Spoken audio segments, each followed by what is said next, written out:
Good morning, dear students. Welcome back to online class of St. Lawrence School. Today I am going to teach you mathematics of class 10th, chapter ratio and proportion. First of all, we must know what is ratio. As you can see on the screen, a ratio is the comparison or simplified form of two quantities of the same kind. The relation indicates that how many times one quantity is equal to the other, or in other words, ratio is a number which expresses one quantity as a fraction of the other. For example, ratio of 3 to 4 is 3:4. So in general words, what we can say is ratio is a comparison of two or more quantities of same kind and as well as same unit. Maybe same kind may be there, like 4 kg to 100 gram. So kind is same, both are weights, but their unit is not same. So for finding out the ratio, kg should be converted into gram first, then after the ratio can be found out. So necessary condition for finding out the ratio or comparing the quantities is that they should be of same kind and same unit. The numbers forming the ratio are called terms. The numerator 3 in this case is known as the antecedent, and the denominator 4 is known as consequent. In this case, consequent you can see here written here. 4 is known as consequent. So you can see I am writing here on the board. 3 upon 4 is the fraction in form of ratio 3 is to 4. Here 3 is antecedent and 4 is consequent. Now we will be going towards the ratio properties. For example, if A is to B is the ratio and you have to find out the duplicate ratio. Duplicate means I will show you here. A upon B is the ratio. You want to find out the duplicate ratio. That means you have to do just the square of this ratio. Clear? Duplicate means square of the ratio. Subduplicate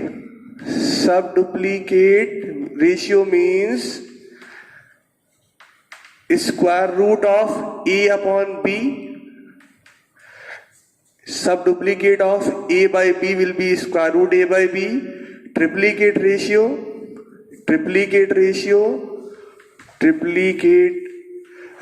will be, as you can say, triplicate means triple means cube, you can understand. Triple means cube, so A by B whole cube is the triplicate ratio of A by B. And now the last one is subtriplicate. Subtriplicate will be, as you saw, subduplicate was square root. Now subtriplicate will be cube root of A by B. You can see here, no? You can see here A by B is the ratio, A ratio B is the ratio, then duplicate is A square by B square, subduplicate is square root A by B, triplicate A cube B cube, and subtriplicate will be cube root A by B as I have written. You can copy from here more clearly. Going towards the example. Now we will solve an example here of duplicate, triplicate and all. Let us see. You can see here example number 4. Triplicate ratio of the two numbers is 27 is to 64. Find the duplicate ratio. Find the duplicate ratio, only this much is there. Triplicate. Consider the ratio. Let us consider the ratio A by B. As you can see here, the triplicate ratio of 27 by 24. The number will be what? The ratio will be A by B, and the A by B will be equal to what? Cube root of 27 by 64. That is, A by B will be 3 by 4. Now they are asking the duplicate of the ratio. You considered the ratio A by B and you found out A by B as 3 by 4. Now they are asking duplicate of this ratio. So duplicate of A by B, you write here duplicate of A by B will be what? A by B whole square. that is 3 by 4 whole square, that is 9 by 16. You can see here 9 by 16. So this is the example of doing duplicate and triplicate. Next one, proportion. Now we have heading here, what is proportion? Proportion, you can see on the screen, proportion is represented by the symbol equal or the double semicolons if the ratio is A ratio B is equal to the ratio of C and D. If ratio of A upon B is equals to C upon D, then A, B, C, D are to be set in proportion. A, B, C, D are to be set in proportion, or using symbols we can write A ratio B equals to C ratio D, or A ratio B same as C ratio D, same as C ratio D. So this way proportion can be written. When 4 terms are in proportion, A, B, C, D are the 4 terms and they are in proportion, so they have written product of, what is this, when 4 terms in the proportion, then the product of the 2 extremes, that is first and the fourth, should be equal to the product of the 2 middle terms, that is second and third. You see here, it comes from here only. Whatever they have written, it comes from here only. So when you cross multiply, it comes A into D and B into C. A and D. If you write A, B, C, D, so A and D are the first and fourth. A and D are first and fourth. So A and D are first and fourth means the product of first and fourth, or you can say product of extremes, and C, B and C are what? Means middle terms, or you can say second and third, so that is product of means. Second and third are called means, and first and fourth are called extremes. So being in proportion for A, B, and C and D, rule is product of extremes should be equal to product of means. Example we have here of proportion. Let us solve this. What they are saying is, if 2, 5, x and 30, let us write here, 2, 5, x and 30 are in proportion, find the third proportional x. They are asking the value of this x. So what for the rule for being in proportion is product of extreme should be equal to what? Product of means. That is, you will write here product of extremes is equals to product of means.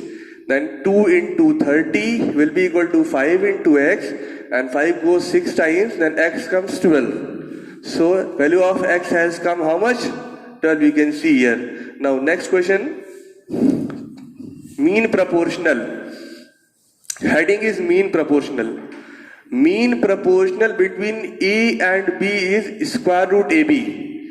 There are 2 quantities A and B, and they are asking mean proportional between them. So mean proportional will be equal to square root proportional will be equal to square root of the products of A and B.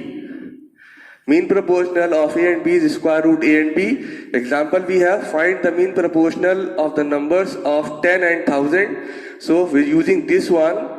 First one is 10, the second one is 1000. So let us find out the mean proportion between 10 and 1000. Value of A 10, value of B 1000. It comes 10,000, 10,000, and square root comes 100 here. So you can see here the mean proportion between 10 and 1000 has come 100. So you will solve the same way when you will get the question. Continued proportion. The next heading has come, continued proportion. If A, B, C are in continued proportion, I am writing on the board here, if A, B, C are in continued proportion, so what they will follow here to understand. If they are in continued proportion, then A upon B should be equal to B upon C, or cross multiplication gives us B square is equals to AC. Now you see here, if A, B, C are in continued proportion, then if A ratio B is equals to B ratio C, here B is called the mean proportional and is equal to the square root of the product of A and C. You see here, B is the mean proportional here and it has come b square is equals to AC, and if you find out the value of b, it comes square root AC. B is equals to square root AC, and this is called also continued proportion. Properties of proportion. Most important topic for this whole chapter. Questions may come from here. If A upon B is equals to C upon D is equals to E upon F, then each of these ratio is equal to sum of the antecedents, that is A plus C plus E, upon sum of consequents B plus D plus F. This is the first property. If A upon B and C upon D and E upon F are equal, then this sum of A plus C plus E upon B plus D plus F will also be in the same ratio. First property. If A upon B is equals to C upon D, if A upon B is equals to C upon D, and if we revert them, if we write B upon A or D upon C, means it is invertendo. This is the property called invertendo. Invertendo means inverted. Inverted means just upside down. So this is the property invertendo. The next property is alternando. I am going from here only. Alternando means you can interchange either B with C, either B with C, means you can change either B or C or A and D. So suppose I am writing here A upon C is equals to B upon D, or I am writing here D upon B is equals to D upon B is equals to C upon A. So I have changed B with C or A with A. So this what I have applied is called alternando. This will be used in solving the question. Alternando. Now has come componendo. You see here, if A upon B is equals to C upon D, A upon B is equals to C upon D, and if we add 1 on both sides, means we have applied componendo. What property has been applied? Componendo. It comes A plus B by B, and it comes C plus D by D. And if we do the minus on the both sides, minus 1 on the both sides, we have applied what? Property of dividendo. Dividendo, it comes A minus B by B, and it comes C minus D by D. This is componendo, this is dividendo. And suppose consider equation 1, consider 2, and if we divide them, when we divide it comes A plus B upon A minus B, and C plus D upon C minus D, because B will get cancelled with B and D will be cancelled with D, so only remains A plus B upon A minus B and C plus D upon C minus D. It is called componendo and dividendo, the last property of the proportion. So first one was componendo, first one was actually not this one, alternate invertendo. You can change both the sides, reciprocal of the both the sides. Alternando, you can change alternately, then you can add 1 on the both sides, componendo, you can minus 1 on the both sides, dividendo, and then after you can divide the first and second equation to get componendo and dividendo. All the properties have been explained here. Now next example is on the screen here. Let us see, I will solve this example for you so that you can understand how to apply the properties of proportion. They are saying if P is equals to 4xy, P is equals to 4xy upon x plus y, then find the value of P plus 2x upon P minus 2x plus P plus 2y upon P minus 2y. P plus 2x upon P plus 2x upon P minus 2x plus P minus 2y upon P minus 2y will be equal to what? Let us see. You have to find out the value of this using this. So, as you know, if A upon B is equals to C upon D, then by componendo and dividendo it comes A plus B upon A minus B is equals to C plus D upon C minus D. So, from here I am continuing. Here you can see it is written P plus 2x. So, upon P, downside P I am bringing 2x from here. 2x, p upon 2x. Now it comes 2y upon x plus y. You see, 4x it was, 2 has come down, so 2 will remain here, and x has also come down, so x will not be here, only 2y will remain here. Now you will write here by c and d. By c and d it comes p plus 2x upon p minus 2x. Compare with this, a upon b. A upon b is equals to c upon d. A plus b upon a minus b is equals to c plus d upon c minus d. So a plus b upon a minus b is equals to c plus d, 2y plus x plus y upon c minus d, 2y minus x minus y. Let us solve. It comes 3y plus x upon y minus x. Remember this, equation number 1. Now we will be finding out p plus 2y upon p minus 2y. Bring 2y from here, downside p. So p upon 2y, it comes 2x upon x plus y. By componendo dividendo, it comes p plus 2y upon p minus 2y is equals to 2x plus x plus y upon 2x minus x minus y. It gives 3x plus y. 3x plus y upon x minus y, equation number 2. Adding equation 1 and 2, it comes p plus 2x upon p minus 2x plus p plus 2y upon p minus 2y. The values of p plus 2x and p minus 2x is 3y plus x upon y minus x.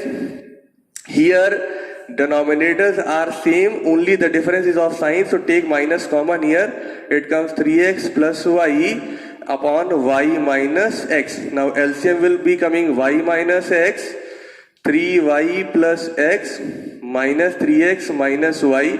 It gives you 2y minus 2x upon y minus x, and y2 common, solving from here to here.